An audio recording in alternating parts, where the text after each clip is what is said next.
अस्सलाम वालेकुम व्यूवर्स, कैसे हाल है व्यूवर्स। व्यूवर्स मैं आज आपको बताऊंगा, मेरे पास ये पेयर है। ये इस मेल है ब्लैक मूव, और इसकी फ़ीमेल जो है वो है सेबिल की फ़ीमेल है। तो वो अंदर हांडिया में बैठी हुई है। तो ये फुल तैयार है, बाउंडेड पेयर है। तो ये जब छोटे थे तो मैंने ये लिया था पेयर।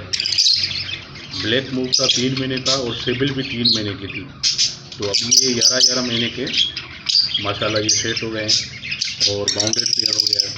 तो बस ये एक लेंग करने वाले हैं। तो बस इसकी जो फीमेल है अंदर हांडिया में गई है। मैं थोड़ा सा आपको फीमेल दिखाता हूँ अंदर हांडिया में।